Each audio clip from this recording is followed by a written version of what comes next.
What? What? What? What? What? What? What? What? What? What? What? What? What? What ain't no country I ever heard of? They speak English and what? What? Say what again? Say what again? I dare you. I double dare you, mother.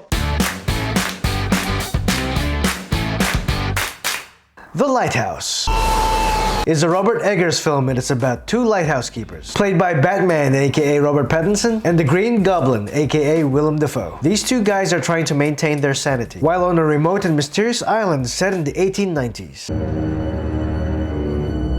This is filmed entirely in black and white, with a 1:19:1 aspect ratio. Eggers gives us an artistic masterpiece in film, and when you've got acting powerhouses like Dafoe and Pattinson in your arsenal, you've got yourself a winner in your hands.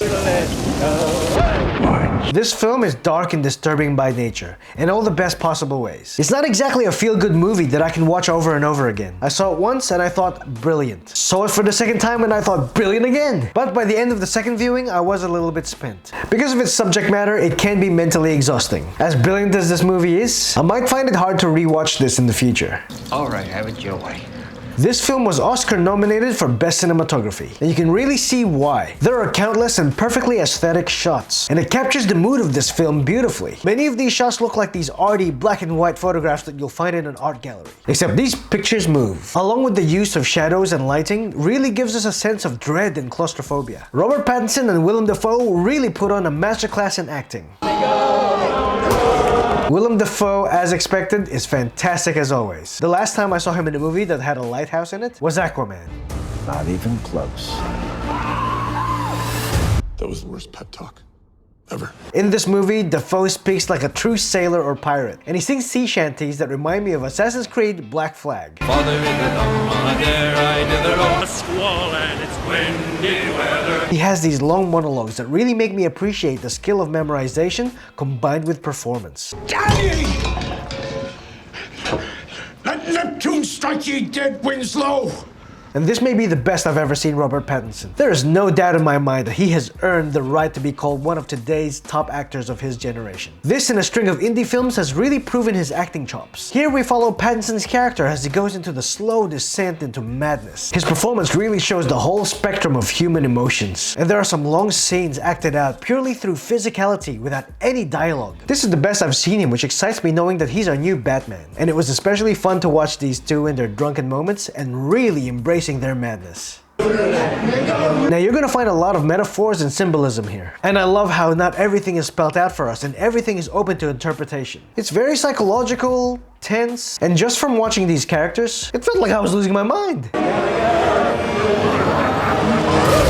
Every scene was compelling and not a second of this film was wasted. I never got bored because it was so brilliantly paced. This film has a bit of a perverse nature to it, along with some elements of humor. A couple of them really made me laugh out loud. It uses a lot of dark and disturbing imagery and a couple of supernatural elements that makes you think, was that real? We're talking about really disturbing imagery. Not quite the same disturbing level as The Human Centipede, but it's kind of close. You know that movie where the characters have to suck a fart out of each other's ass? The story here is ambiguous with themes of karma and comeuppance, and that evil deeds don't go unpunished. And because of its ambiguity, it'll hit every viewer differently, and that makes for a fantastic post-movie conversation. Just looking to earn a living, just like any man. Starting new.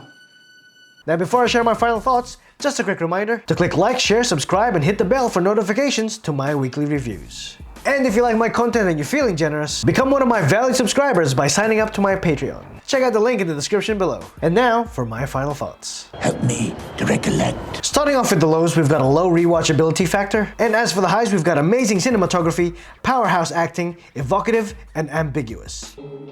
Went mad, he did. Tall tales. So overall, I really like this film and I think this is Robert Eggers' best. And because it's hyper-artistic, shot in black and white, and ambiguous, it might not be for everyone. But you don't have to be a cinephile to enjoy this movie, so I think you should give it a shot. The performances here are out of this world, and I think should be studied in acting classes and drama school. I wouldn't be surprised if a lot of you, after seeing this, would say, what the hell did I just watch? Have you seen The Lighthouse yet? If so, tell me your thoughts in the comment section below, and while you're there, let me know what I should review next. And who am I, you ask? I'm Cate Blanchett. Bye for now.